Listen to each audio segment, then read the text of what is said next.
Ang taxi ay umalis ng walang pagkaantala.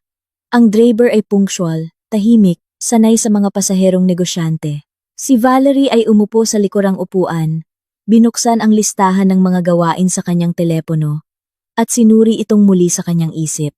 3 araw sa Cebu, pulong kay Natasha, pagkatapos ay negosasyon sa supplier. Lahat ay planado, lahat ay ayos, bawat oras ay naka-schedule, sa labas ng bintana. Gumugulong ang lungsod sa karaniwan nitong ritmo ng umaga. Antok na pila sa mga traffic light, nagmamadaling mga naglalakad na may mga tasa ng kape. Isang truck na nakahinto sa bangketa, na para bang nagpasya itong manatili roon ng habambuhay. Tiningnan ni Valerie ang lahat ng ito, iniisip ang nalalapit na flight. Isinasaayos sa kanyang isip ang pagkakasunod-sunod ng kanyang pakikipag-usap sa kanyang kasosyo.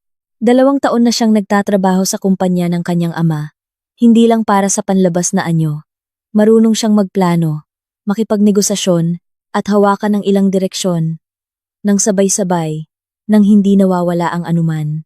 Kaya naman, nang buksan niya ang kanyang bag upang hanapin ang kanyang headset, sa unang ilang segundo, pagkatapos ay naunawaan niya, naiwan ang kanyang pasaporte sa bahay. Isinara niya ang zipper.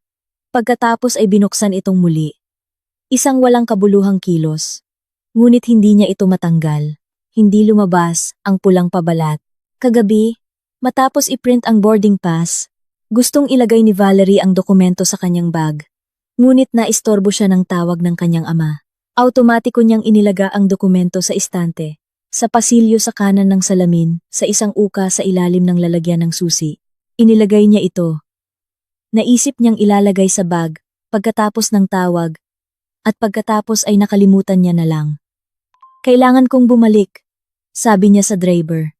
Patawad, ang driver, nang walang karagdagang salita, ay nagpalit ng lane, at lumiko sa pinakamalapit na intersection.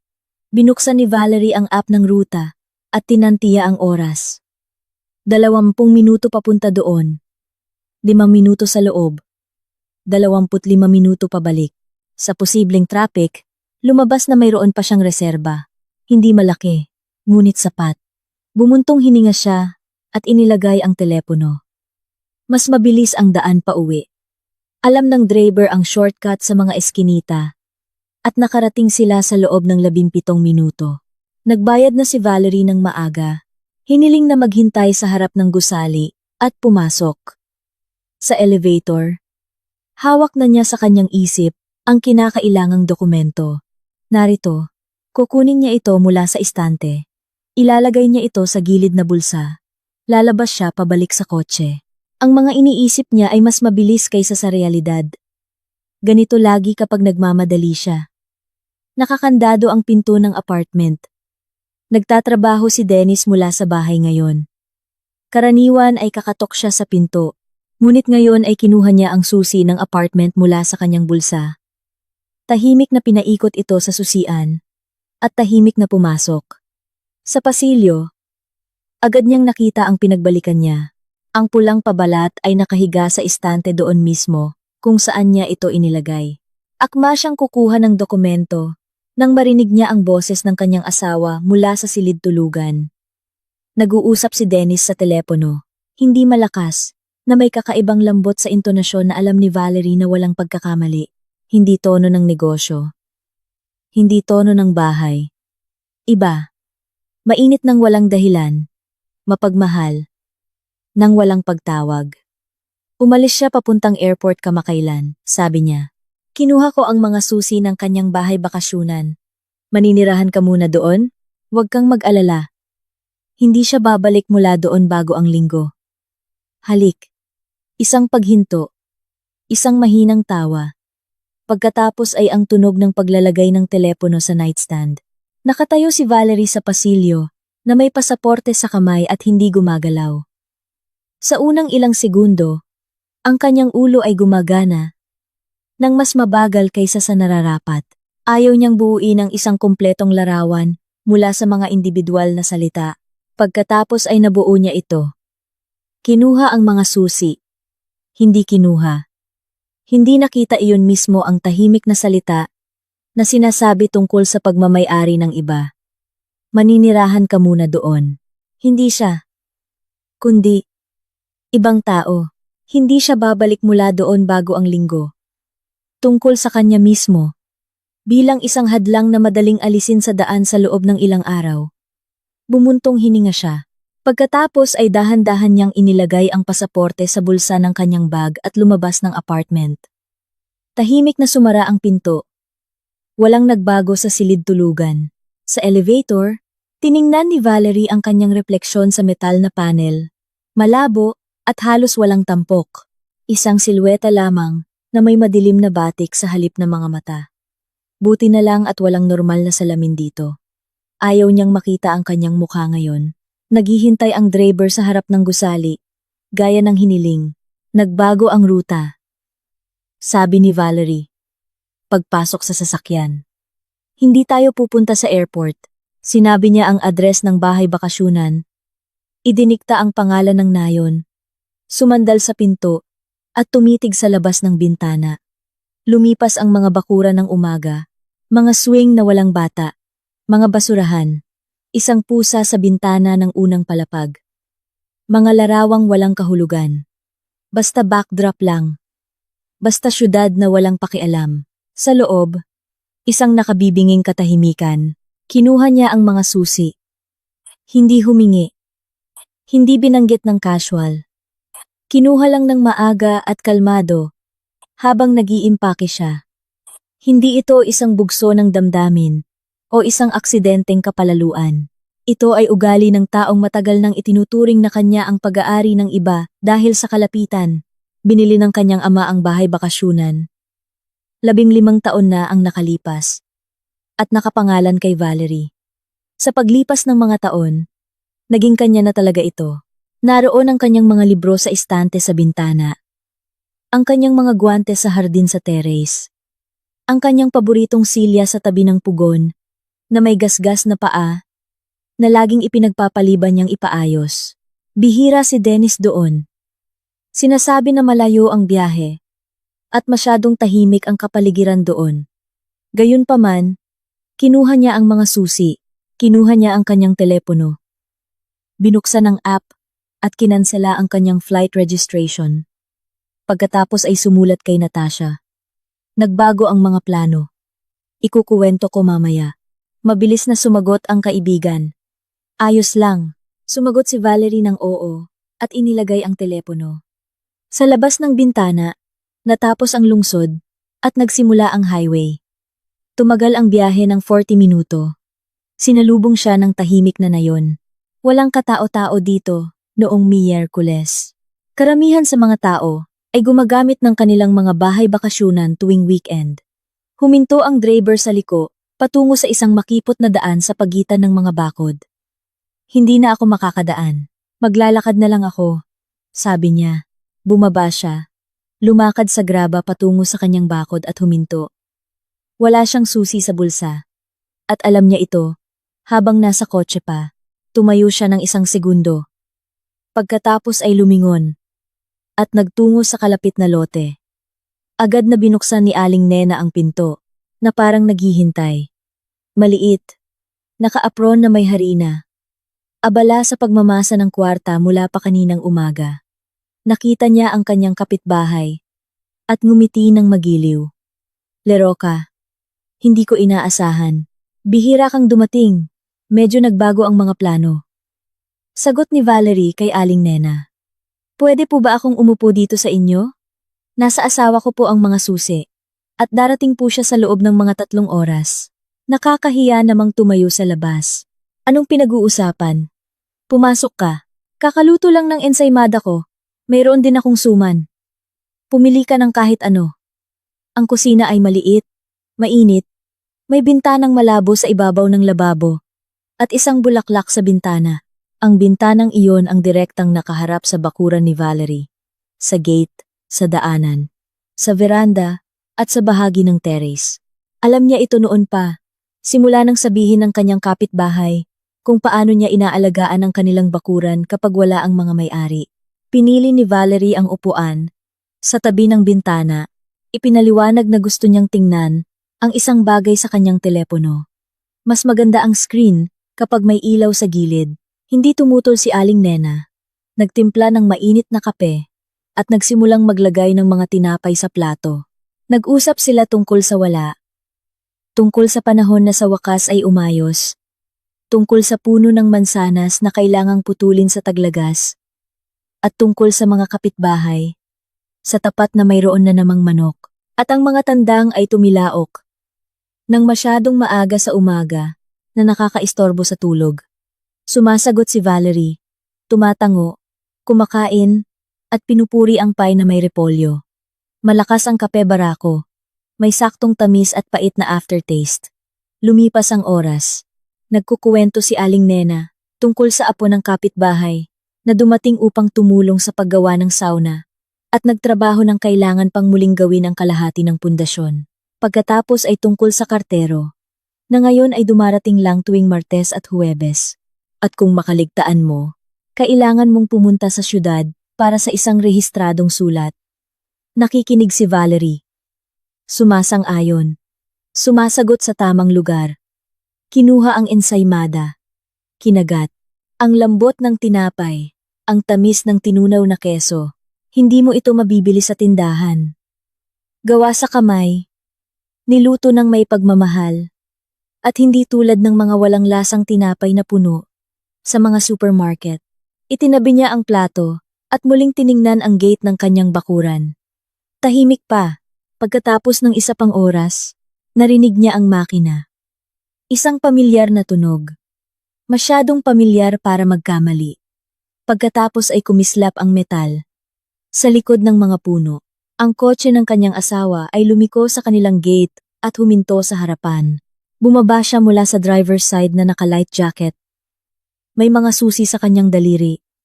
Isang kaswal na kilos na parang nasa sariling bahay. Walang pagmamadali. Lumibot siya sa likod ng kotse. Binuksan ang pinto ng pasahero. May bumaba na babae mula sa upuan ng pasahero. Ang buhok ay blonde. Bahagyang mas mahaba kaysa sa balikat. Naka-beige na fitted coat. May maliit na bag ng biyahe sa balikat. Tumingin sa paligid ng hindi nagmamadali. Ganyan ang pagtingin sa isang bagong lugar na gusto. Tapos ngumiti siya kay Dennis ng malawak at madali. Tulad ng pagngiti sa mga taong hindi kailangan ng labis na paliwanag. Binuksan niya ang gate. Pinapasok siya.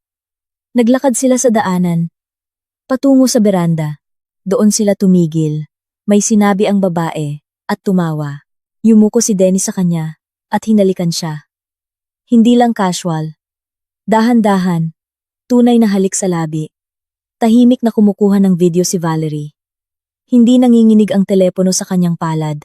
Si Aling Nena, na nagdadala ng pangalawang tasa ng tsaa sa mesa, ay nanatili sa lababo. Nakatingin din siya sa bintana at naunawaan ng lahat ng walang salita. Pagkatapos ay dahan-dahan siyang umupo sa upuan at inilagay ang kape sa mesa. Diyos ko, bulong niya sa sarili. Hindi si Valerie, kundi sa isang direksyon lang. Wala kang nakita, sabi ni Valerie. Hindi siya humingi. Hindi nagmakaawa. Basta sinabi lang ng kalmado, ng walang emosyon. Hindi ako narito ngayon. Ayos lang? Tiningnan siya ng kapitbahay ng maingat. Seryoso. Pagkatapos ay dahan-dahan siyang tumango. Ayos lang, lero ka. Inilagay ni Valerie ang telepono. Ininom ang kape. At nagpasalamat sa pagkain. Tumawag siya ng taxi. Lumiko sa kanto ng bakod at naghintay, nakatingin sa tuktok ng mga puno ng mansanas. Hindi gumagalaw ang mga dahon. Walang hangin. Isang kakaibang kawalan ang nasa loob niya. Hindi kalungkutan o galit, kundi isang paghahayag. Ang dumarating kapag ang paglinlang sa sarili ay tuluyang natatapos, at ang isang tao ay nagsisimulang tumingin sa mga bagay kung ano sila. Ikinasal siya 2 taon na ang nakalipas. Malaki ang kasal, may restaurant sa tabing ilog, may puting damit, kasama ang kanyang ama. Na inakay siya sa bulwagan, na may mukha na tila ibinibigay ang pinakamahalaga. Si Dennis noon, ay tila tapat sa hindi pagsisinungaling, tungkol sa kanyang sarili. Oo. Medyo hindi pa nakakaayos, medyo naliligaw sa buhay, ngunit malinaw na hindi nagsisinungaling. Ang medyo naliligaw na ito ay tinanggap niya bilang pagiging tapat at tinulungan niya. Inilagay niya siya sa kumpanya ng kanyang ama. Ilang beses siyang kinover up kapag nagkamali. Ipinangalanin niya sa kanya ang kotse. Mas madali ito para sa kanilang mga biyahe. Hindi siya nagbigay ng pressure, hindi humingi ng mga ulat, hindi binilang ang mga gastos. Akala niya, ganoon dapat ang isang kasal. Magtiwala ng walang kondisyon. Dumating ang taxi pagkatapos ng 5 minuto. Umupo siya sa likurang upuan. Sinabi ang address ng bahay at ipinikit ang kanyang mga mata ng ilang segundo. Sa mga segundong iyon, lumitaw sa kanyang isip ang lahat. Nang sabay-sabay, siya sa pasilyo, ang pulang pabalat, ang boses ng kanyang asawa sa likod ng pinto, ang beige na coat sa gate, ang mahabang halik sa veranda ng sarili niyang bahay. Ayaw niyang umiyak. Nakakagulat ito. Palagi niyang iniisip na sa ganoong sandali. Gugustuhin niyang humagulgol. Magsalita sa isang tao ng magulo. Ilabas ang lahat ng iyon. Sa halip, may katahimikan at kaliwanagan. Akala niya, umalis siya. Akala niya, nasa kanya na ang bahay bakasyunan. Sigurado siya na naisaayos na niya ang lahat. Habang nakaupo siya kay Aling Nena para magkape, tahimik siyang nag-aayos sa kanyang bahay kasama ang ibang babae, kasama ang kanyang mga susi sa kanyang bahay bakasyunan, tiyak sa kanyang karapatan. Kaugalian. Tulad ng isang taong matagal nang hindi naghihiwalay sa kanyang sarili at sa iba. Ngunit ang bahay bakasyunan, ni ang posisyon, ni ang mga kotse, ay hindi kanya, ni ang imahe ng isang may abilidad na lalaki na nakasuot ng magandang coat, na isinusuot niya sa loob ng nakaraang 2 taon. Lahat ng ito ay kanya o sa kanyang ama, o magkasama lamang sa mga dokumento na kailangan pang pag-aralan ng maingat bawat linya. Dumating siya sa kanyang buhay, na may isang maleta. Kinuha ni Valerie ang kanyang telepono, at tinawagan ang kanyang ama. "Tay," sabi niya, nang sagutin niya ang tawag. "Kailangan nating mag-usap ngayon. Mahalaga ito." Nakaupo si Mr. Santos sa kanyang opisina sa 12 palapag, nang pumasok ang kanyang anak na babae ng walang katok. Tinaas niya ang kanyang ulo mula sa mga papeles, at agad na may naramdaman. Hindi salita, hindi paliwanag, hindi dahilan. Iba lang ang mukha ni Valerie. Hindi umiyak, hindi natakot. Iba, ang uri ng mukha na mayroon ang isang tao na nagdesisyon lang, at ngayon ay nabubuhay na kasama nito. Lumapit siya sa mesa. Inilagay ang kanyang bag sa walang laman na upuan, at walang paunang salita, ay inilagay ang telepono sa harap niya. Sa screen ay isang larawan. Dennis sa gate. Sa tabi niya ay isang babaeng may kulay ginto ang buhok. Ang kanyang palad sa likod ng babae. Susunod na shot. Beranda. Halik. Walang pagmamadali. Walang pagdududa. Tiningnan ito ni Mr. Santos ng 10 segundo. Pagkatapos ay inilagay ang telepono. "Kailan ito?" tanong niya. Nang mahina. "Ngayong umaga sa ating bahay bakasyunan." Dinala niya siya doon. Habang akala niya, ay lumilipad ako papuntang Cebu. Tumayo ang ama. Lumakad patungo sa bintana. Sa labas ng salamin, ay ang lungsod, mga bubong, mga tsimenea, ang kislap ng ilog sa malayo. Tumayo siya ng kalahating minuto. Hindi lumingon. Nang magsalita, kalmado ang kanyang boses. "Gaano katagal na ito?" "Hindi ko alam." "Gaano kadalas?" Ngunit matagal na ito. Hindi siya umiyak. Hindi humingi ng tulong upang ayusin ang mga bagay-bagay sa paraan ng isang lalaki. At hindi naghintay na kukuha siya ng telepono at magsisimulang tumawag. Umupo lang siya sa tapat at binigyan siya ng oras para mag-isip. Ito ang pangunahing bagay na pinahahalagahan ni Mr. Santos sa kanya. Ang kakayahang maghintay habang nag-iisip ang ibang tao. "Kailangan nating maghiwalay," sabi niya. "Oo. Ngunit kailangan ko muna ang iyong pag-unawa at iyong tulong." Lumingon siya mula sa bintana. "Magsalita ka, anak." Nagtagal ang pagsasalita ni Valerie ng 20 minuto. Dahan-dahan, sunod-sunod, Nang walang labis, ipinaalala niya sa kanyang ama kung paano pumasok si Dennis sa kanilang buhay. Ipinakilala niya sila. Humingi siya ng trabaho para sa kanya. Ipinaliwanag niya kung sino ang kokontakin at kung paano buuin ang relasyon sa kumpanya. Alam na ni Mr. Santos ito dati. Ngunit ngayon, nang inilatag ng malakas sa isang monologo, nagkaroon ng ibang bigat ang lahat. Ibinigay mo sa akin ang apartment sa aking ika. 18 kaarawan, sabi niya. Nakarehistro lang sa akin bago kami ikasal. Binili mo ang bahay bakasyunan. Nakarehistro lang sa akin. Ang kotse ay binili gamit ang pera mo. Nakarehistro sa akin. Bagamat mas madalas siyang gumagamit nito. Lahat ng mamahaling bagay na mayroon siya. Relo, damit, mga biyahe, status, ay lumitaw pagkatapos ng kasal. Nakita mo na mismo ang kanyang kontribusyon sa ekonomiya ng pamilya sa loob ng 2 taon. Nakita ni Mr. Santos. Ipinikit niya ang kanyang mga mata sa maraming bagay. Dahil sa kanyang anak. Dahil sa pagnanais na huwag guluhin ang kanyang kapayapaan. Upang huwag makialam sa kung ano ang tila pribado. Ngayon ay iba na ang larawan. Sa tingin ko, sinadya niyang magpakasal, sabi ni Valerie. May plano siyang ilang taon sa hinaharap. Makapasok, mag-ipon, umalis kasama ang anumang makukuha niya. Hindi siya umibig. Nakita niya ang isang pagkakataon at ginamit ito. Tumahimik sa opisina. Sa labas ng bintana, dumaan ang isang kotse na may tugtog. Ang tunog ay umakyat mula sa ibaba. Mahina, halos hindi marinig, at naglaho. Maaari mo ba itong patunayan? Tanong ni Mr. Santos. Hindi lahat, ngunit marami. At sa bawat araw, ay magiging mas marami pa ako. Muling umupo ang ama. Tiningnan ang kanyang anak na babae, na nakita niyang lumaki na ngayon. Ano ang dapat kong gawin?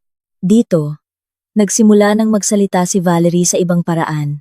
Hindi isang biktima na anak na humihingi ng proteksyon, kundi isang negosyante na naglalahad ng plano. Kailangan kong huwag mong ipagtapat na alam natin ang tungkol sa kanyang ibang buhay. Walang pahiwatig, walang pagbabago sa iyong pagtrato sa kanya. Hayaan siyang isipin na lahat ay pareho pa rin. Bakit? Kailangan niyang sirain ang sarili niya. Sa opisina, matagal na siyang kumikilos na parang sigurado siya sa kanyang impunity. Kinover up mo siya. Alam niya ito at ginamit. Ngayon, tigilan mo na ang pagko-cover up. Hindi na kailangan mag-imbento at magtago ng anuman. Hayaan lang sina G. Mendoza at G. Cruz na itala ang kung ano ang naroroon. Mga pagkahuli, hindi natapos na mga gawain, pagpalya, pagliban, mga tunay na paglabag na may dokumentasyon. Tiningnan siya ni Mr. Santos ng walang putol.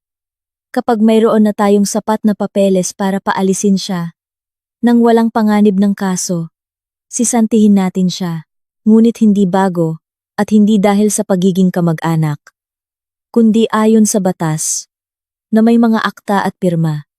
At ikaw? Pupunta ako kay Julia. Kailangan kong malaman ngayon kung paano isasaayos ang diborsyo upang umalis siya na dala ang kanyang pinagdatingan, na may isang maleta.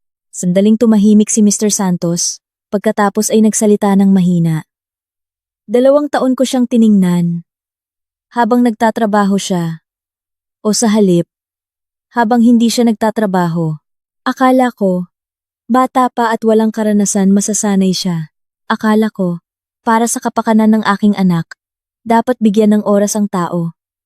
Tay, nagagalit ako sa sarili ko, sabi niya. Hindi sa iyo, kundi sa sarili ko. Nakita ko ang lahat at nanahimik ako, dahil masaya ka. Ngayon ay lumalabas na ginamit niya ang iyong pagmamahal bilang isang kasangkapan. Kung tatawagan mo siya ngayon at magkakaroon ng usapan, agad niyang mauunawaan na nabuksan siya. Mauuna siyang umalis, hihingi ng paghahati. Wala tayong anumang alas, puro emosyon lang. Matagal na tiningnan ng ama ang kanyang anak. Pagkatapos ay tumango ng maikli. Mabuti. Gaya ng sabi mo, tinanggap ni attorney. Julia ang tawag ni Valerie. Nang araw ring iyon, maliit lang ang kanyang opisina, walang labis na detalye. Isang bookshelf na may mga folder, mesa, 2 upuan, walang mga larawan, walang mga souvenir, trabaho lang. Nakinig ng walang kahit isang karagdagang tanong.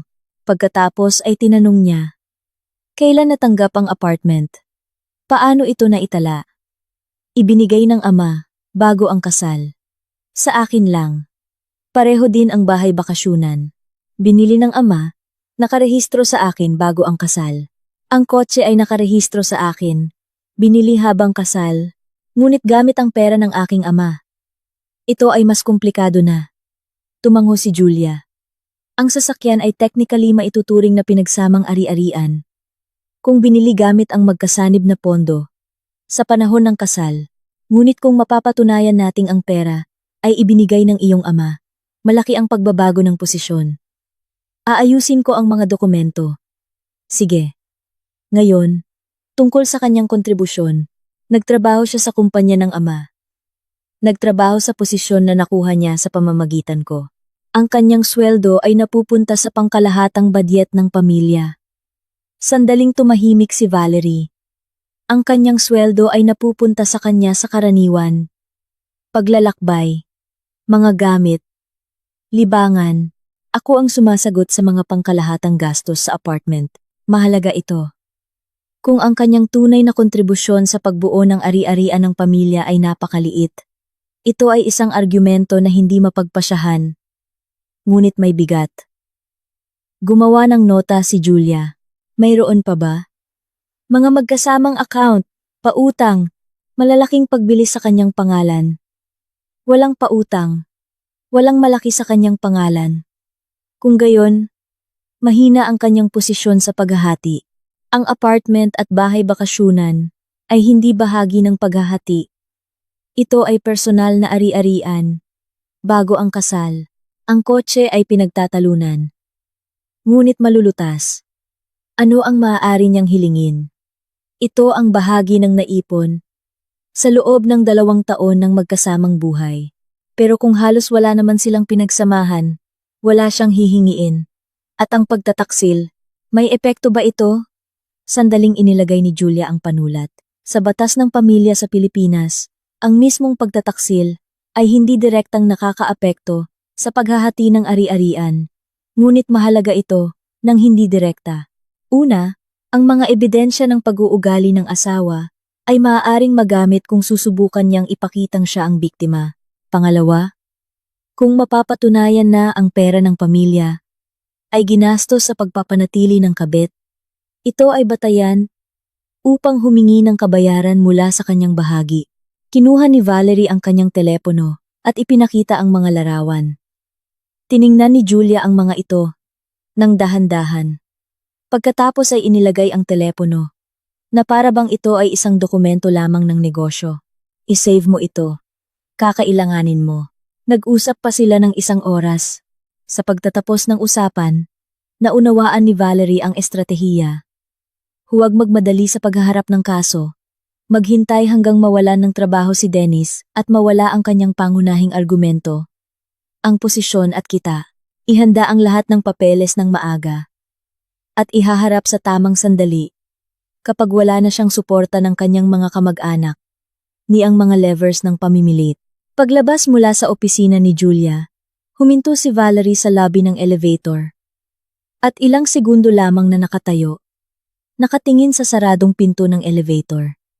Naiintindihan na ang estratehiya.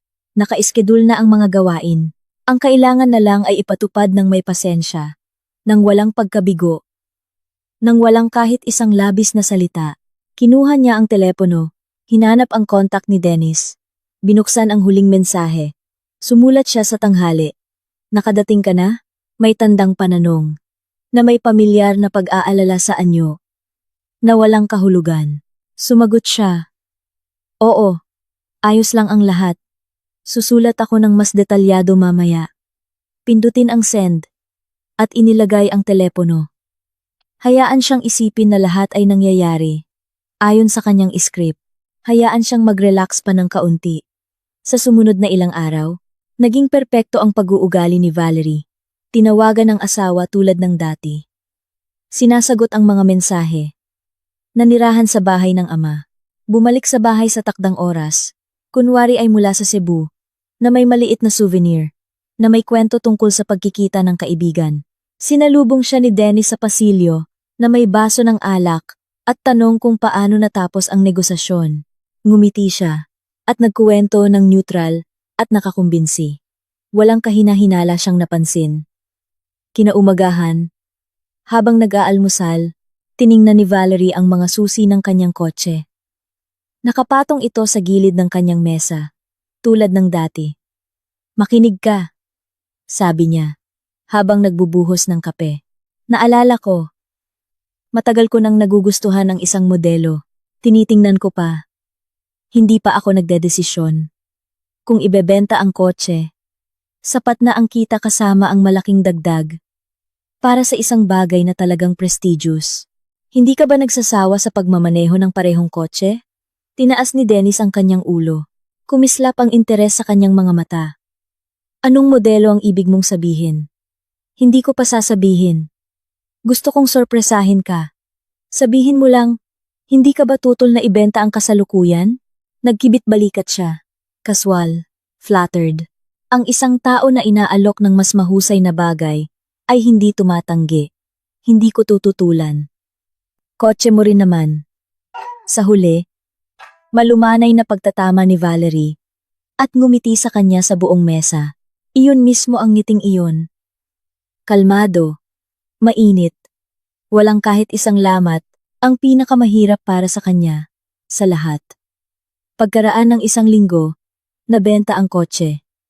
Ang pera ay napunta sa personal na account ng kanyang ama. Naghihintay si Dennis sa ipinangakong sorpresa at pansamantalang nagtataksi ng walang gaanong abala. Na may mukha ng isang tao, na lahat ay pansamantala, at malapit ng maging mas mahusay. Hindi niya alam na ang pinakamahusay sa kanyang buhay ay natapos na. At ang pagbibilang ay hindi pa sulong, kundi pa atras, tahimik, hindi napapansin, tulad ng paghina ng tubig mula sa isang bariles na may maliit na butas sa ilalim. Samantala, nagsimulang magbago sa opisina ang hindi pa niya napapansin. Si Mr. Mendoza, ang pinuno ng Internal Control Service, ay nakatanggap ng maikling utos mula kay Mr. Santos. Magtrabaho ng mahigpit ayon sa regulasyon, nang walang diskwento, nang walang hindi opisyal na kasunduan. Kung lumalabag ang empleyado, itala. Si Mr. Mendoza ay isang taong maselan at, sa pangkalahatan, makatarungan. Hindi niya kailanman sinasabayan si Dennis. Nakita niya kung paano gumagana ang isang tao at matagal nang iniisip na ang posisyon ng manugang ng may-ari ay masyadong nagpapagaan sa mga kahihinatnan ng kanyang mga pagkakamali. Ngayon, maaari na siyang magtrabaho ng tapat. Ang unang aksyon ay lumabas na sa 3 araw. Huling dumating ng 1 oras, at kalahati ng walang abiso, at paliwanag. Pagkatapos ay isang gawain na hindi natapos sa takdang panahon, na nakalimutan lang ni Dennis. Pagkatapos ay isang napalampas na pulong sa isang kasosyo, na inilipat ng huli, at ang paglipat ay personal na tinawagan sa tanggapan. Bawat episode ay inilagay sa folder. Si Miss Reyes, ang HR officer, ay inayos ang lahat ng mahigpit. Petsa, oras, likas na paglabag, pirma, nang walang personal na pagkapuot, nang walang interpretasyon basta mga katotohanan, dokumentado, alinsunod sa regulasyon. Hindi nakita ni Dennis ang lahat ng ito. Sanay na siyang magtrabaho sa isang sistema, kung saan ang maliliit na paglabag ay kusang nawawala. Kailangan lang sabihin ng biyenan ang ilang salita sa tamang tao. Ngayon, hindi na sinasabi ang mga kinakailangang salita at walang nawawala. Isang gabi, sa bahay na, sinabi niya kay Valerie na nitong mga nakaraang araw ay kakaiba ang kapaligiran sa trabaho. Magkaiba ang reaksyon ng mga kasamahan. Naging tahimik ang biyenan. "Marahil ang quarterly report," sagot niya.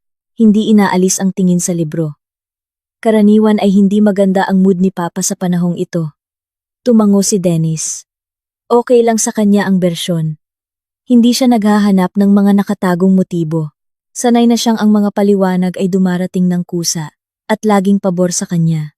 Hindi niya naisip na ang ugali na ito ay hindi nakasalalay sa kanyang talino, kundi sa pasensya ng iba. At ang pasensya na iyon ay naubos. Isinara ni Valerie ang libro, binati siya ng magandang gabi at natulog sa ibang silid na sinabing sumasakit ang ulo niya. Doon, binuksan niya ang kanyang pakikipag-usap kay Julia. Sumulat ng ilang linya tungkol sa kasalukuyang sitwasyon at nakatanggap ng sagot pagkatapos ng 1 minuto. Ayos ang lahat. Huwag magmadali. Hindi siya nagmadali. Lahat ng iba ay sunod-sunod na nangyari. Sa unang 10 linggo, walang napansin si Dennis. Patuloy ang buhay tulad ng dati. Sinabi ni Valerie na aalis siya para sa isang business trip sa loob ng 2 linggo. Nanirahan siya sa bahay ng ama. Hindi niya naramdaman na minamanmanan siya. Ito ang pinakatumpak sa kanyang mga kalkulasyon. Nagsimulang humina ang pera ng hindi napapansin, hindi biglaan, ngunit matatag. Una, hindi na-renew ang club card sa takdang panahon. Nadiskubre ito ni Dennis noong Biyernes, ng gabi nang magpunta siya sa counter at magalang siyang tinanggihan. Sumulat siya kay Valerie. Sumagot siya pagkatapos ng 1 oras. Ay, nakalimutan ko. Paalala sa Lunes. Noong Lunes, hindi niya ipinaalala. Nagkaroon ng mga bagay-bagay at nang maalala niya noong Martes, ang paksa ay naglaho na lang. Pagkatapos ay hindi na-renew ang kanyang gym membership. Ipinaliwanag ni Valerie na nagkamali siya ng petsa at nagbayad para sa ibang panahon.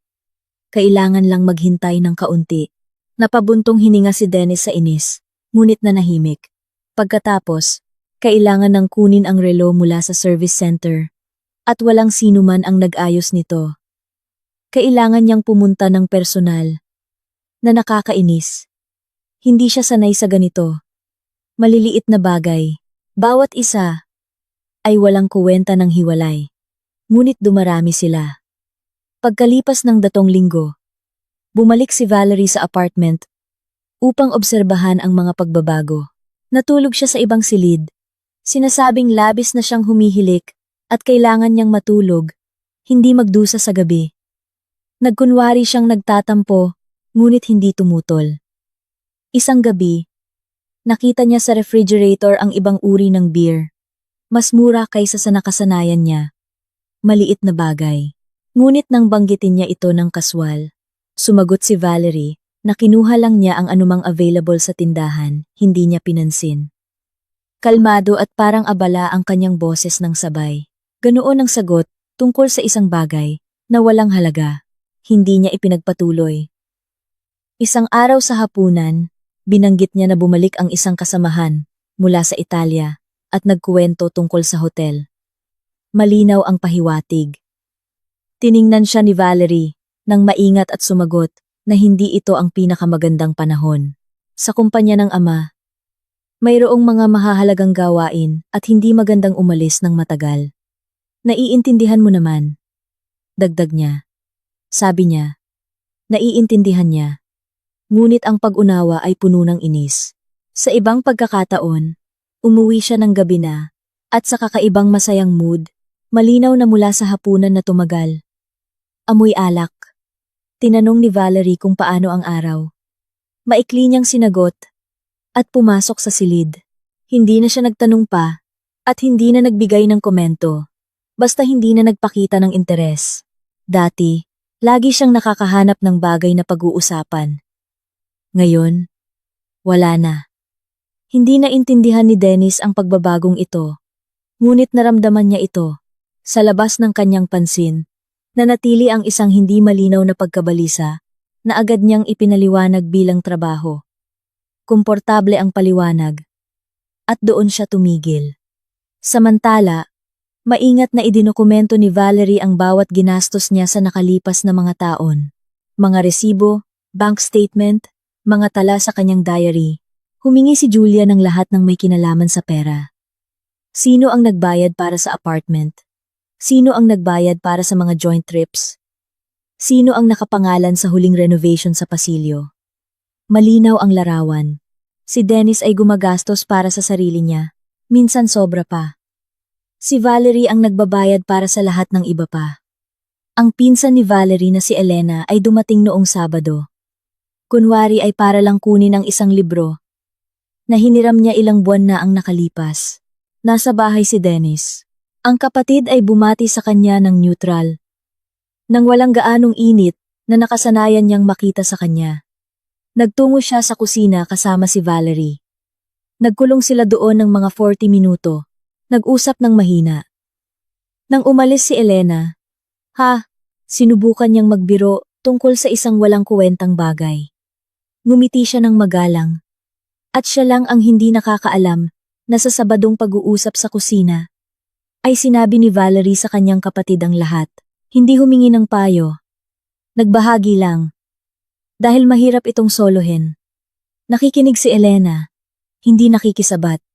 Pagkatapos ay isang bagay lang ang sinabi niya. Kakayanin mo. Palagi mong kinakaya. Iyon mismo ang kailangan niyang marinig. Hindi kawawa ka. Hindi paano niya nagawa. Basta kumpiyansa. Kalmado. At walang kondisyon. Pag-alis, nahirapan si Elena. Napanatilihin ang kanyang karaniwang ekspresyon sa mukha. Marunong siyang itago ang iniisip niya tungkol sa mga taong karapat-dapat. Samantala, nakikipagkita si Dennis sa kanyang kabit na si Irene. Isang beses sa isang linggo, sa isang maliit na apartment sa kabilang dulo ng lungsod, na kanyang inuupahan sa loob ng 3 taon na. Inayos ni Irene ito. Ayon sa kanyang panlasa. Mga puting kurtina, isang full-length mirror. Mga sariwang bulaklak, halos parang sarili niyang tirahan. Sa pagkakataong ito, sinalubong niya siya hindi ng halik, kundi ng tanong. Gaano pa katagal? Inalis niya ang kanyang jacket, isinabit ito sa pasilyo, at lumingon. Nakatayo si Irene sa bintana, na may mukha ng isang taong ang pasensya ay sinusukat na hindi na sa buwan. Napag-usapan na natin ito, sabi ni Dennis. Napag-usapan natin ito 1 taon na ang nakalipas. At 2 taon na ang nakalipas. Magiging 25 ako sa loob ng 8 buwan, Dennis. Irene? Hindi Irene. At gusto ko ng konkreto. Umupo siya sa sofa. Sa ganitong mga sandali, marunong siyang magmukhang pagod at tapat ng sabay. Nagawa niya ito, nang walang hirap, halos automatiko. Makinig ka. Gumagalaw ang lahat. Kaunti pa. At tatapusin na natin ang istoryang ito. Ang apartment ay kanya. Ang bahay bakasyunan ay kanya. Okay, ngunit mayroon tayong naipon sa loob ng 2 taon. At iyon ay sa akin ayon sa batas. Kailangan ko ng oras upang ayusin ang lahat ng tama. At ang kotse? Maikli lang ang paghinto, ngunit nahuli niya ito. Ibinenta, sabi niya. Gusto ni Valerie kumuha ng iba. Kasalukuyan, nagtataksi ako. Ibig sabihin, wala kang kotse ngayon. Pansamantala, naghihintay akong bumili siya ng bagong mas mamahalin. Tiningnan siya ni Irene, na parang isang taong hindi na niya pinaniniwalaan. Dennis, nangako ka sa akin ng isang partikular na buhay. Naghintay ako. 3 taon akong nanahimik, hindi nakialam. Hindi humingi ng atensyon sa publiko. Hindi nag-eskandalo. Ginawa ang lahat ng hiningi mo. Gusto kong malaman, naaalala mo pa ba kung ano ang dapat nitong kahinatnan? Naaalala ko. Lahat, naaalala ko. Kung gayon, sabihin ang petsa. Sinabi niya ang takdang panahon, sa loob ng kalahating taon. Tinanggap niya ito ng walang kagalakan, ngunit walang pagtutol. Hindi nagtapos ang pagpupulong tulad ng dati. Mayroong isang bagay sa pagitan nila na naging manipis, hindi nabasag, hindi naputol, ngunit naging marupok. Pauwi si Dennis sa taxi at tumitingin sa labas ng bintana. Naunawaan niya na hindi na siya tulad ng dati. At gusto niyang bumalik kay Irene, na ang pagpangako sa kanya ng kinabukasan ay isang pagkakamali at dapat na siyang manirahan na at tuluyan ng hiwalayan siya. Sa trabaho, nawawala ang kontrol ng mas mabilis kaysa sa inaakala niya.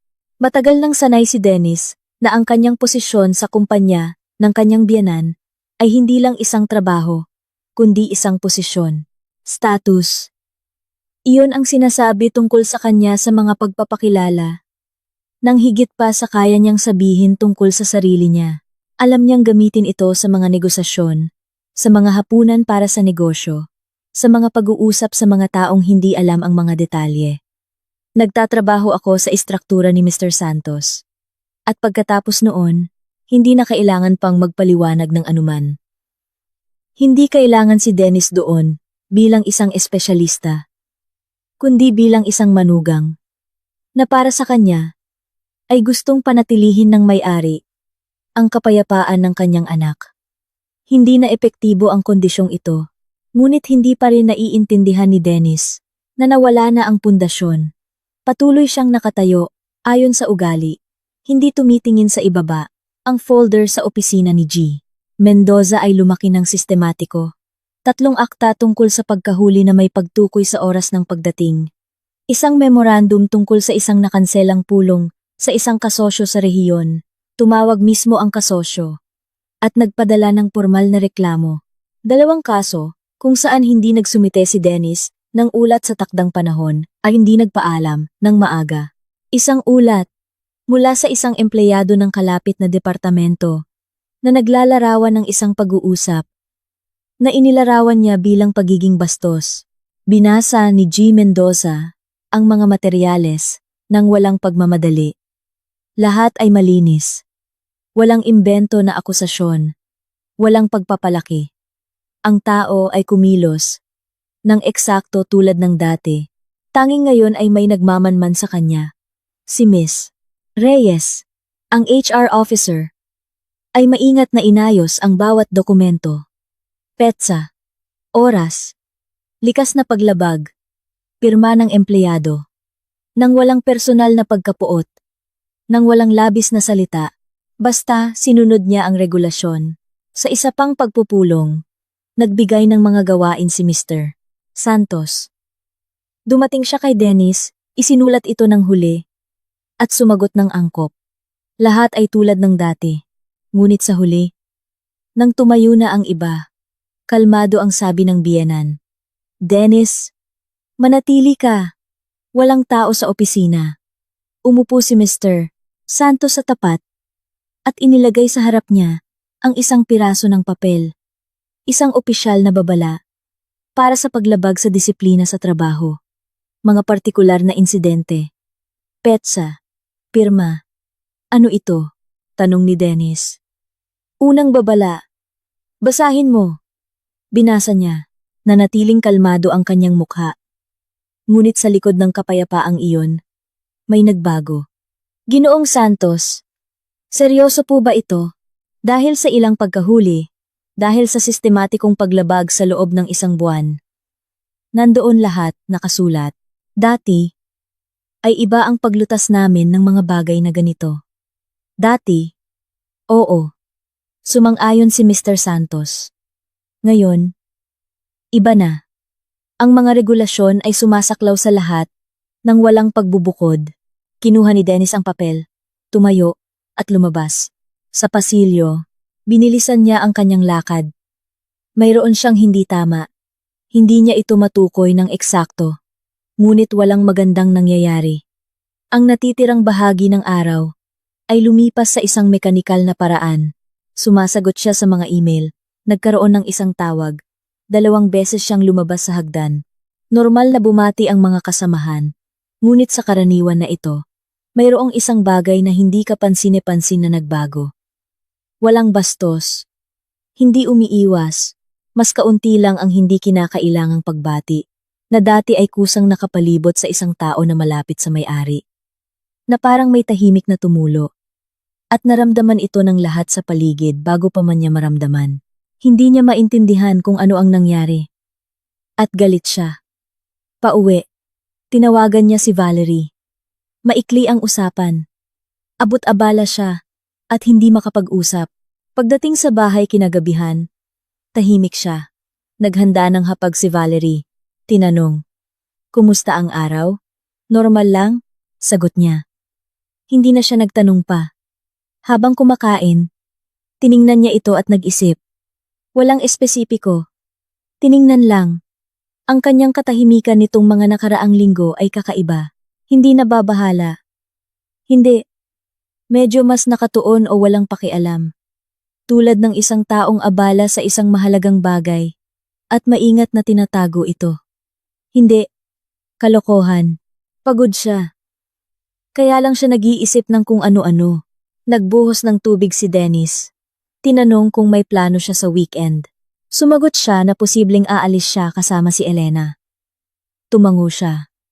Pagkatapos ng hapunan, inayos niya ang mesa. Hinugasan ang mga pinggan. Umupo siya na may telepono. Ang lahat ay nangyayari sa karaniwang paraan. Sumulat si Irene ng maikling mensahe. Isang smile lang, tulad ng dati. Hindi siya sumagot. Halos hindi niya narinig ang paghinto ng ingay ng tubig sa kusina.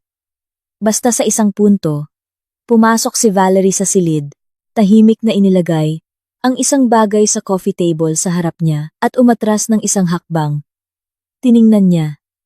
Ilang pahina, nakakabit sa itaas na sulok. Sa unang pahina, malalaking letra ang nakasulat na petisyon para sa pagpapawalang bisa ng kasal. Petsa. Ang pangalan niya sa linya ng nagpetisyon. Ang pangalan niya sa linya ng sinumpaan.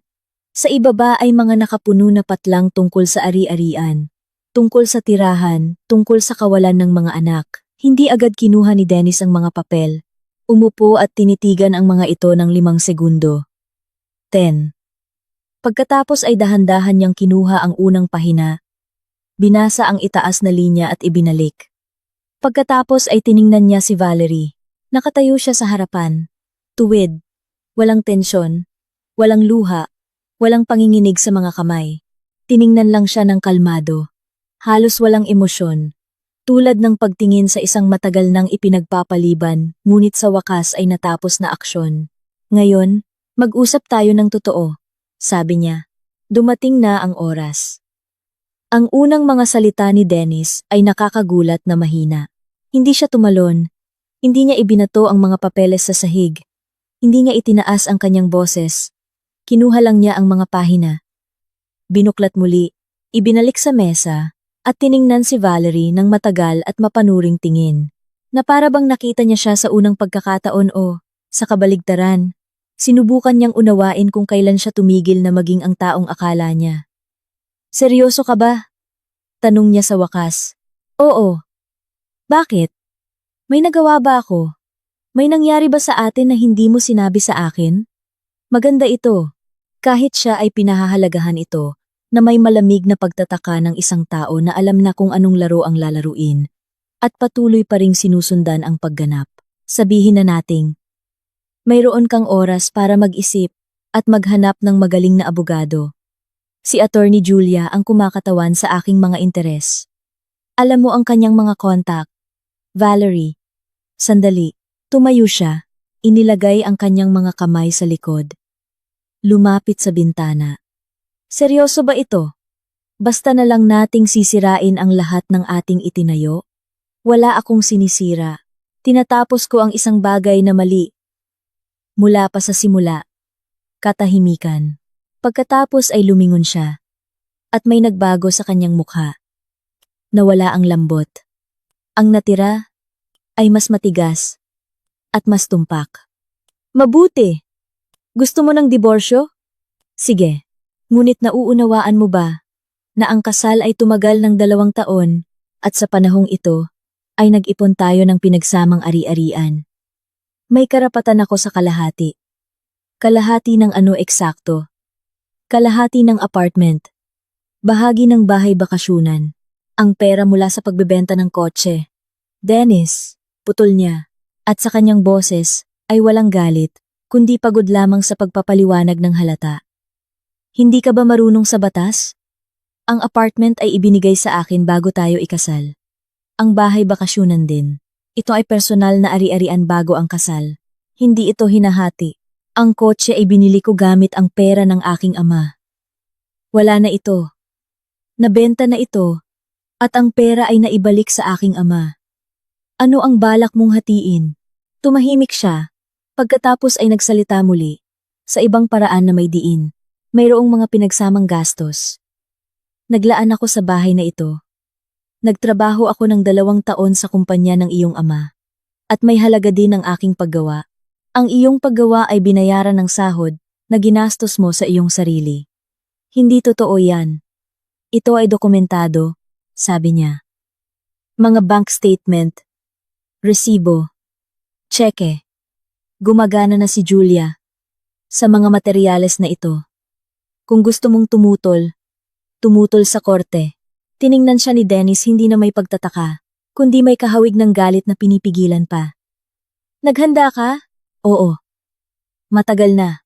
Sapat na. Muli siyang naglakad sa silid. Huminto. Hinimas ang kanyang ilong. Makinig ka. Pwede tayong mag-usap ng tao sa tao. Walang abogado. Walang papeles. Dalawang matanda lang. Nag-uusap tayo ngayon. Ng tao sa tao. Kaya nga, walang sigawan. At walang eksena. May abogado. Ang bawat isa sa atin. Ito ay tama. At sibilisado. Naunawaan niya na ang pag-uusap na ito ay hindi nagaganap sa lugar kung saan siya sanay na manalo. Hindi sa larangan ng emosyon, hindi sa espasyo ng mga sakit at pagpapatawad, kung saan siya marunong magmaniobra.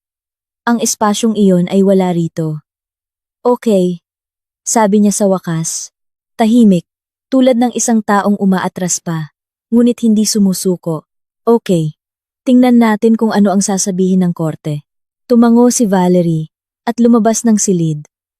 Bago sabihin, mayroon kang oras hanggang umaga upang kunin ang iyong mga gamit.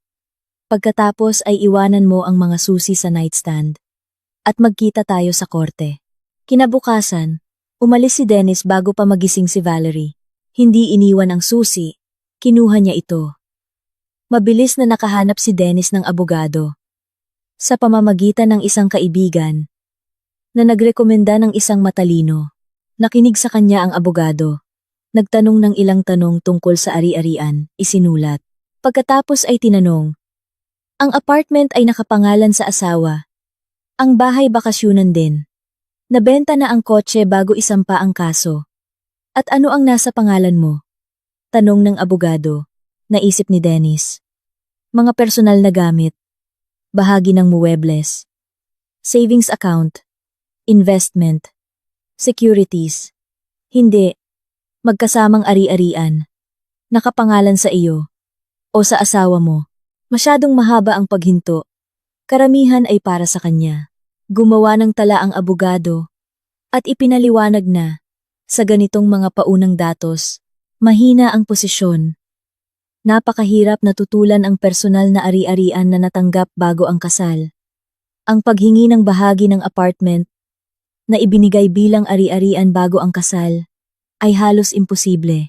Kung ang kanyang sariling kontribusyon sa pagkuha ng pinagsamang ari-arian ay minimal at ito ay mapapatunayan sa pamamagitan ng dokumento, wala nang aasahan. Nagtrabaho ako ng 10 taon. Sabi ni Dennis. Sa kumpanya ng biyenan mo, nakatanggap ka ba ng sahod para sa trabahong iyon? Oo, ngunit kung gayon, hindi ito kontribusyon sa ari-arian ng pamilya, kundi mga relasyon sa paggawa.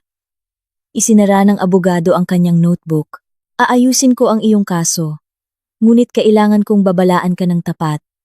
Ang mga pagkakataon, para sa isang malaking paghahati, ay minimal. Lumabas si Dennis mula sa opisina, na may pakiramdam na nanginginig ang lupa sa ilalim niya.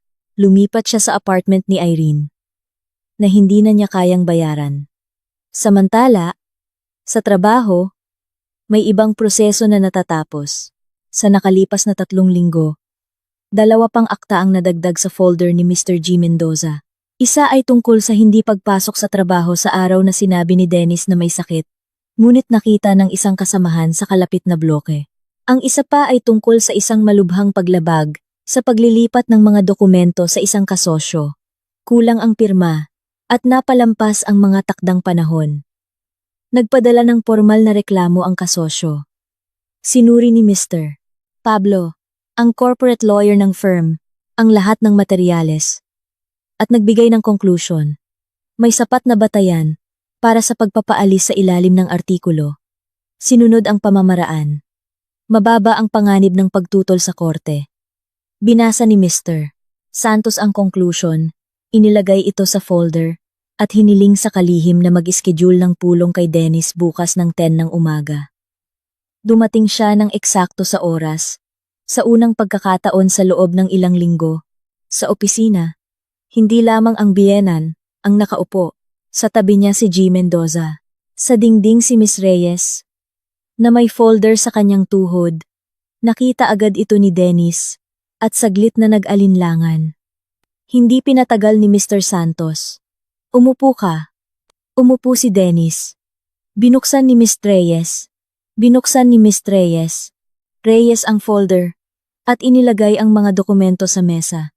Mga akta ng paglabag, mga babala, mga reklamo ng kasosyo. Isang ulat. Ang konklusyon ng abogado. Ito ang batayan para sa pagwawakas ng kontrata sa paggawa sa inisyatiba ng employer, sabi ni Mr. Santos. Alinsunod sa artikulo para sa paulit-ulit na hindi pagtupad sa mga tungkulin sa trabaho. Tiningnan ni Dennis ang papel. Hindi niya ito kinuha. Seryoso ka ba? Ganap, Ginoong Santos. Tumingala siya sa biyenan. 2 taon na tayong nagtatrabaho ng magkasama. Hindi ako estranghero sa iyong pamilya. Ito ang dahilan kung bakit personal kitang sinasabi. At hindi sa pamamagitan ng HR department, ang mga dokumento ay handa na. Maari mong basahin, pirmahan, at umalis sa pamamagitan ng kasunduan ng magkabilang panig. Kung gayon, magiging neutral ang tala sa iyong employment record. O kaya, isasagawa namin ang pamamaraan ayon sa lahat ng patakaran at aalis ka sa ilalim ng ibang artikulo. Pagkatapos ay malamang na hindi ka na makakahanap ng normal na trabaho. Nanahimik si Dennis ng ilang segundo. Pagkatapos ay nagsalita ng mahina at malinaw. Dahil ba ito kay Valerie? Ito ay dahil sa mga dokumentong nakalagay sa harap mo, kalmadong sagot ni Mr. Santos. Nagtatrabaho ka ayon sa iyong gusto. Kami ay nagtatala ayon sa aming obligasyon. Bigyan mo ako ng 1 araw, sabi ni Dennis. Sa Biyernes, naghihintay ako ng sagot. Lumabas siya ng opisina at huminto sa pasilyo. Hindi sa dingding, hindi sa bintana, basta sa gitna ng daanan. At ilang segundo siyang nanatili doon, nakatingin sa kawalan. May dumaang empleyado. Bumati ng mahina. Tumango si Dennis ng mekanikal. Kinagabihan, dumating siya kay Irene na may lungkot sa mukha. Binuksan niya ang pinto na nakasuot ng pangbahay. Walang make-up, may telepono sa kamay. May nangyari ba? Pumasok siya. Umupo sa sofa, kung saan siya sanay umupo. Umupo si Irene sa armchair. Magsalita ka. Ikinuwento niya ang lahat. Tungkol sa trabaho. Tungkol sa folder na may mga paglabag. Tungkol sa pagpili sa pagitan ng artikulo at kasunduan. Nagsalita siya ng walang pagmamadali. Ng walang histerya. Tulad ng isang taong nakapag-digest na ng unang suntok. At ngayon ay naghahanap ng suporta. Tahimik na nakinig si Irene. Pagkatapos ay sinabi, kung gayon, walang apartment, walang bahay bakasyunan, walang kotse.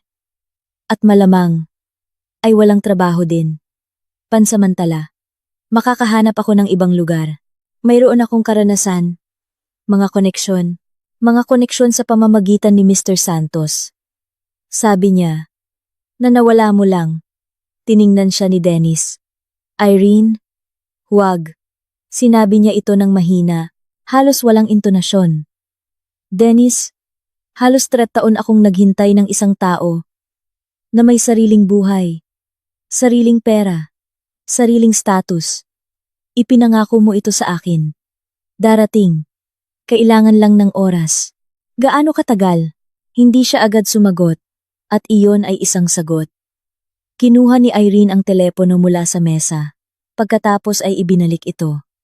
Tumayo, lumapit sa bintana. Hindi ako maghihintay ng isang taong walang trabaho, walang tirahan, at walang pera. Sabi niya sa wakas. Hindi ito ang napagkasunduan natin. Umalis ka. Sinasabi ko sa iyo ang totoo. Tumayo siya. Isinuot ang kanyang jacket. Sa pintuan ay lumingon hindi para magsabi ng anuman, kundi ayon lang sa ugali.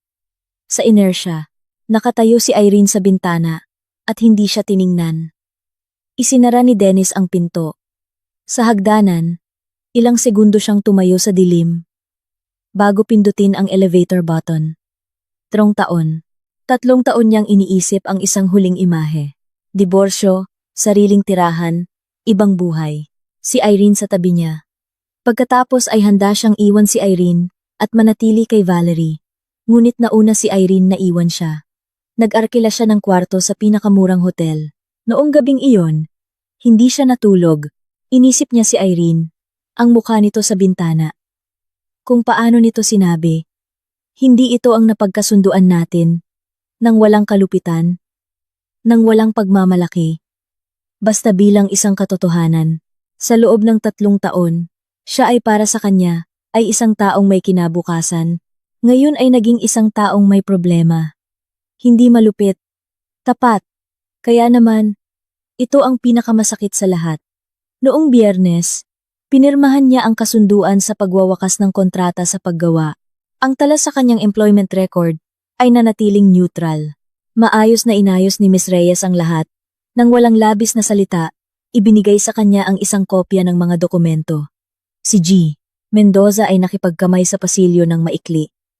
Nang walang init, basta pagsunod sa kagandahang asal. Sumagot si Dennis sa pakikipagkamay at walang sinabi. Charger. Isang maliit na notepad na halos walang nakasulat. Lahat ay kasya. Sa isang bag, sa elevator. Mag-isa siyang bumaba. Paglabas ng gusali, huminto siya sa bangketa. May mga taong nagdaraan. May nag-uusap sa telepono. May dumaang siklista. Isang ordinaryong araw.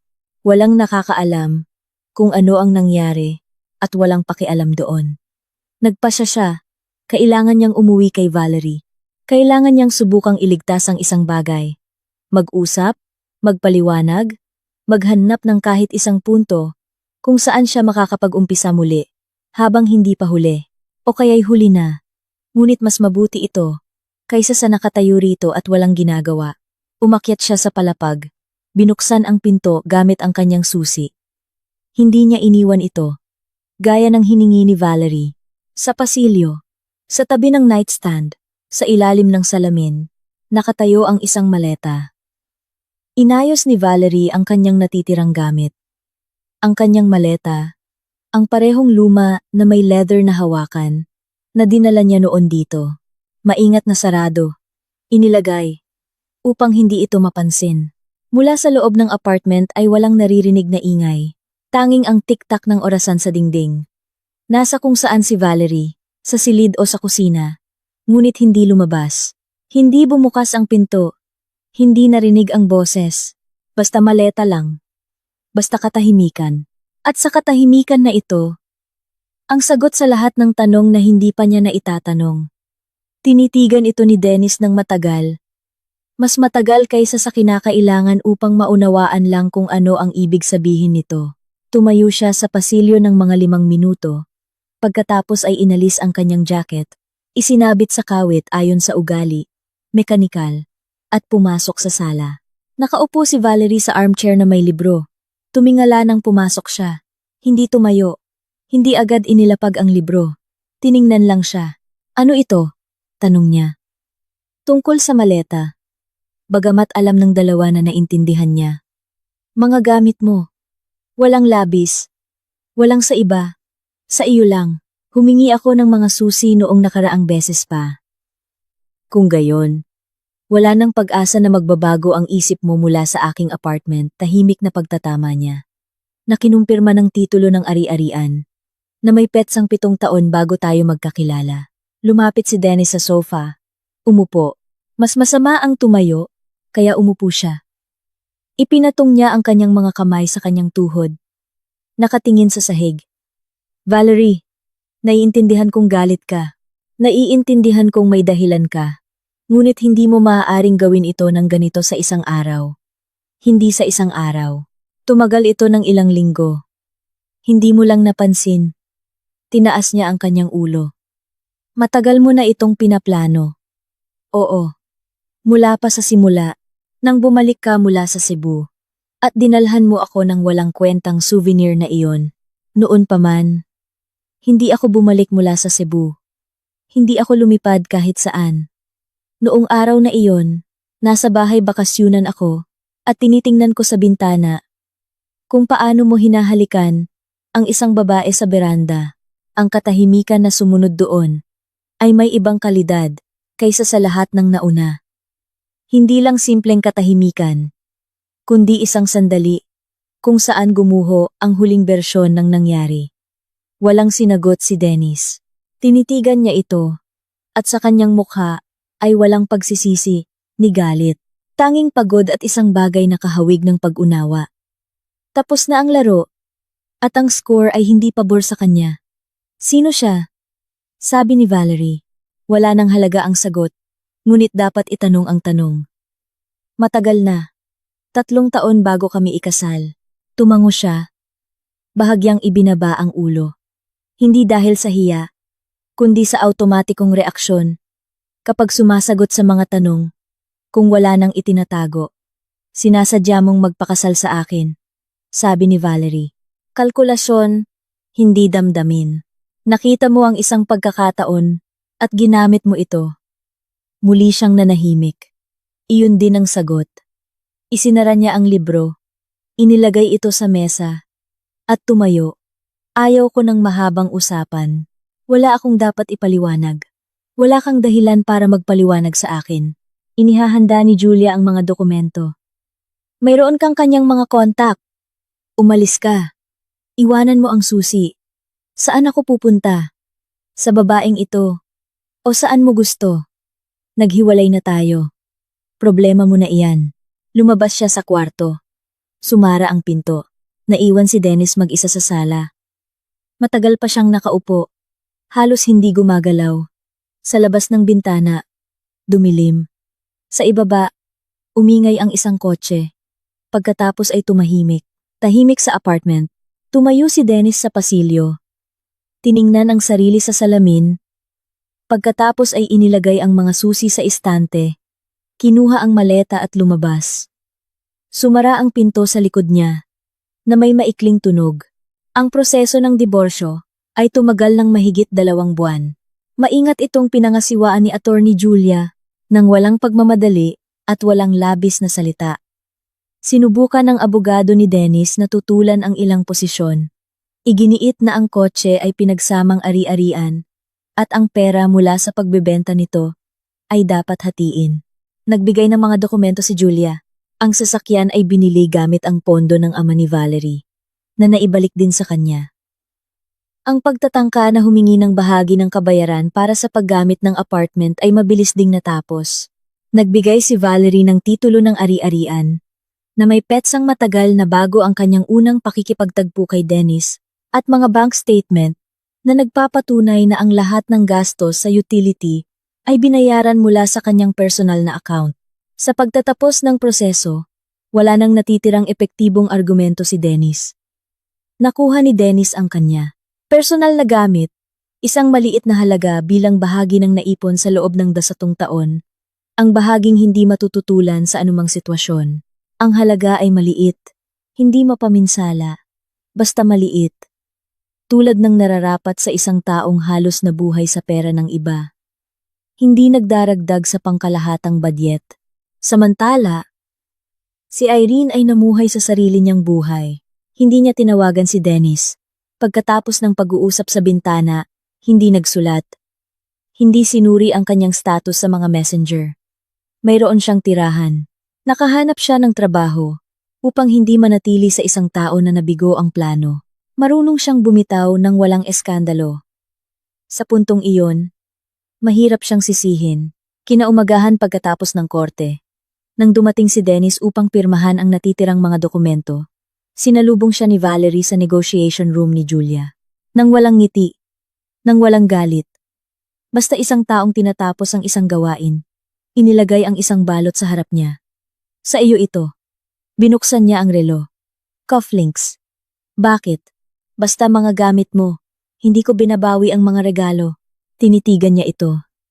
Sinusubukang makahanap ng anuman sa mukha nito.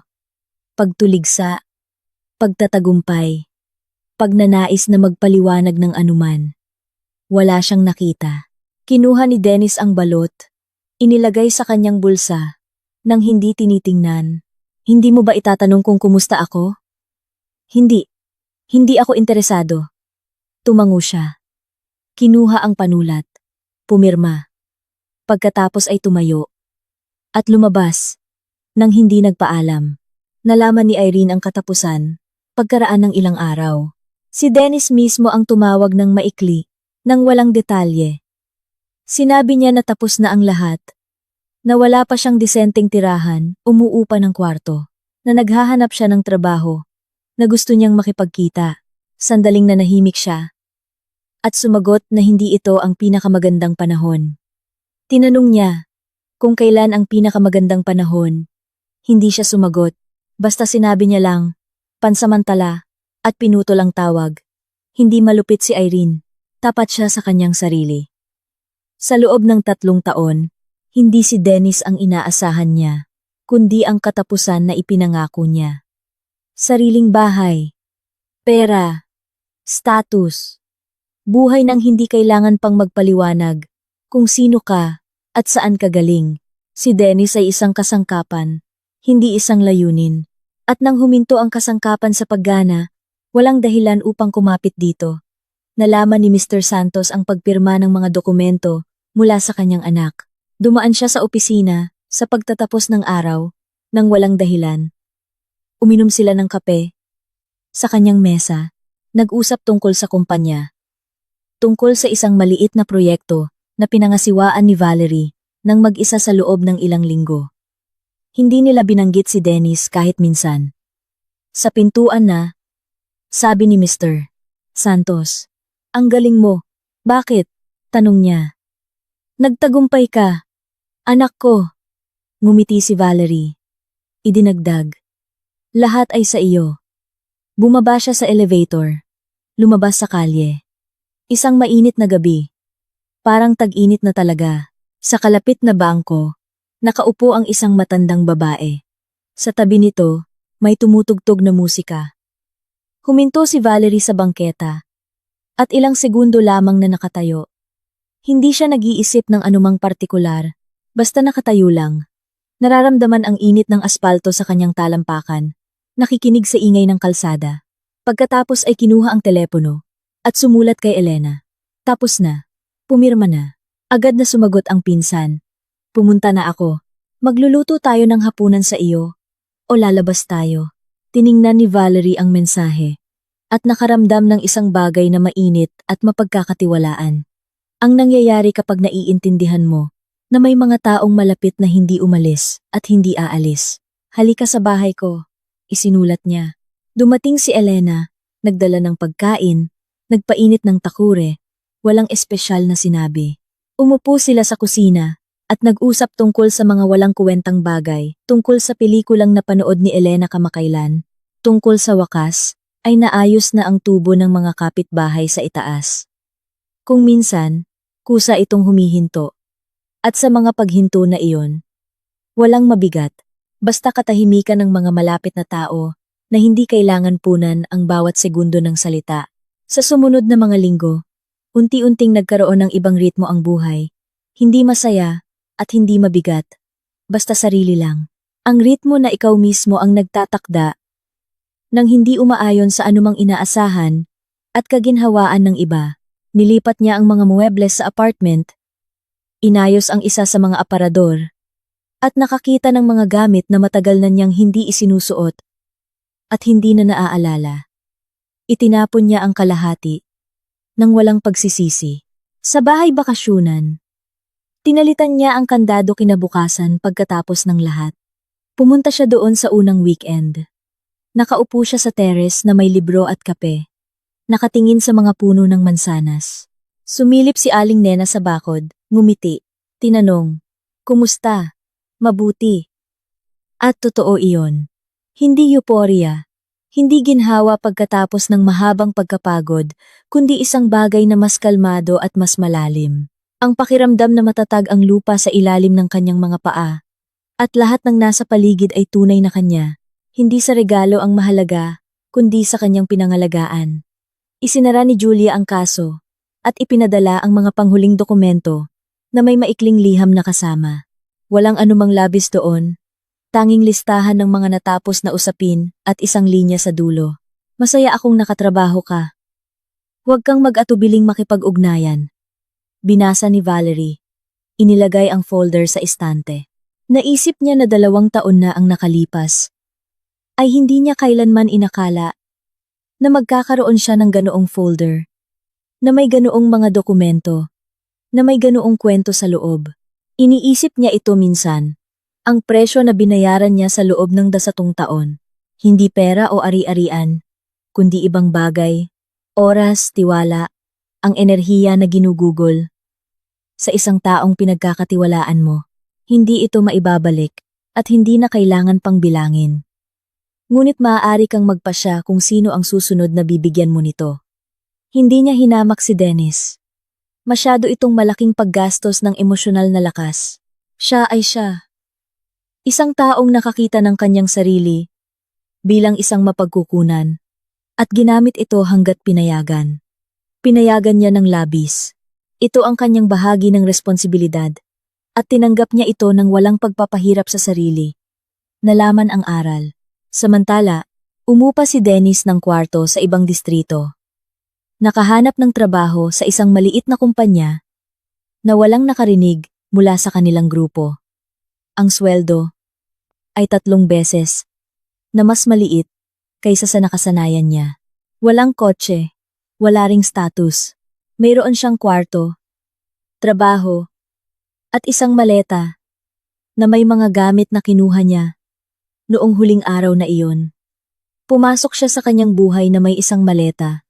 Umalis na mayroon ding pareho. Hindi ito paghihiganti, kundi isang resulta lamang. Bawat isa sa kuwentong ito ay nakakuha ng kung ano ang kanilang itinayo. Si Valerie, kalayaan, at ang tatag na dumarating sa isang tao na dumaan sa pagtataksil at hindi nasira. Si Ginoong Santos, kaayusan sa kumpanya at paggalang sa kanyang anak na naging iba, matanda, pantay. Si Elena, ang pinsan na matagal na niyang kilala, ngunit ngayon ay mas malinaw niyang nakikita.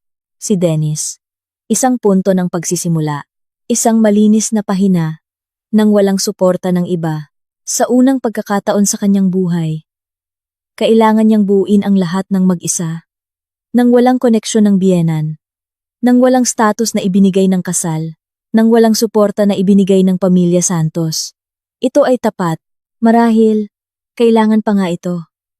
Isang mainit na gabi ng Hunyo, nakaupo si Valerie sa teres ng kanyang bahay bakasyunan. Sa wakas, naayos na ang silya sa tabi ng pugon. Dinala ni Elena ang karpintero noong Mayo pa. Nakapatong ang libro sa kanyang mga tuhod, lumamig ang kape sa armrest. Mula sa kabila ng bakod, naririnig ang boses ni Aling Nena. Nag-uusap siya sa telepono. Nang mahina at masaya, nakatayo ang mga puno ng mansanas na may mga batang bunga sa mga sanga. Tiningnan sila ni Valerie. At walang iniisip, basta nabubuhay lang. At sapat na iyon. Hindi na kailangan pang magpaliwanag ng anuman. Hindi na kailangan pang patunayan ng anuman sa sinuman. Hindi na kailangan pang magulat sa sinuman. Ang taxi ay umalis ng walang pagkaantala. Ang driver ay punctual, tahimik,